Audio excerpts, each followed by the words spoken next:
Everyone, तो आज है ट्रिप का डे 7 में हमने नाश्ते में बनाए थे रैप, जिसमें यूज किया था एवोकाडो, खीरा, टमाटर, रात का बचा हुआ पनीर और टमाटो केचप।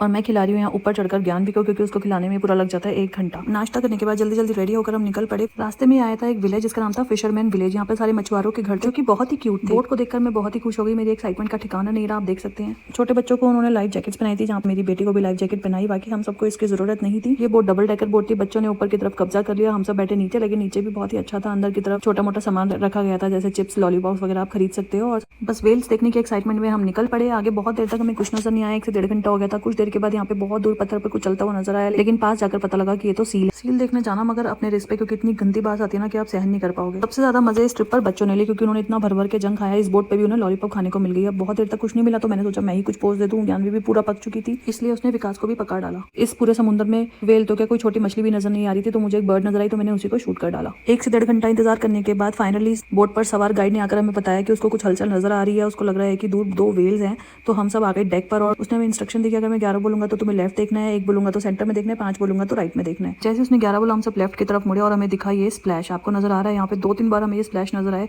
मगर इतने में मुझे संतुष्टि नहीं मिली। मुझे तो और पास जाकर देखना था। तो मैंने जिद करी उसको कि पास लेके जा, पास लेके जा। इतने में बच्चों को फिर से लग गई भूख। उन्होंने फिर से हमारे पैसों पर पानी फिरवाया और खरीदे कुछ चिप्स। थोड़ा सा दूर देखकर मैं चिल्लाने लगी, मगरमच्छ मगरमच्छ, मगर उन सब ने मेरी बेइज्जती कर दी। उन्होंने बोला ये है सील। उसने हमें बताया सील को कहा जाता है क्लाउन ऑफ द ओशियन भी, मगर यहाँ पे मुझे ऐसा लग रहा था वो मुझे क्लाउन बोल रहा है। मुझे क्या, जो सोचना सोचता रहे। कुछ देर बाद बोट पर सवार सभी लोगों ने उंगली करते हुए कुछ इशारा किया। उनको कुछ नजर आ रहा था, मगर मुझे फिर से कुछ नजर नहीं आ रहा था। लेकिन मैं इस बार चुप रही, ताकि अगेन मेरी बेइज्जती ना हो जाए। लेकिन भाई थोड़ी देर बाद भगवान जी ने मेरी पुकार सुन ली। दूर हमें एक वेल ऐसे थोड़ी थोड़ी नजर आ रही थी। अब ये बिल्कुल साफ नजर आई, ऊपर उड़ती हुई। हरमानस जो जगह है वो फेमस है वेल्स वॉचिंग के लिए। यहाँ पर गाइड ने हमें बताया कि इस वेल का नाम है ब्राइट्स वेल, जिसका वेट अप्रोक्सीमेटली 13 टन तक होता है। और भाई ये था सबसे अमेजिंग नजारा। यहाँ पर एकदम हमारे बोट के नजदीक आ गई थी वेल, और गाइड को ऐसा लगा कि हमारी बोट के नीचे से निकल कर जाएगी, और ऐसा ही हुआ। जैसे ही हमारी बोट के नीचे से निकली, एकदम बोट हिल गई और राइट की तरफ हमें एकदम क्लियर नजर आई। मेरे तो जैसे भाग्य खुल गए। मैं तो इतनी ज्यादा खुश हो गई थी ना इसको देखकर। थोड़ी देर तक हमने देखा, और उसके बाद गाइड ने बोला कि अब हमारा टाइम ओवर हो गया है, हमें वापस पहुंचना होगा, क्योंकि उनका नेक्स्ट क्रूज था।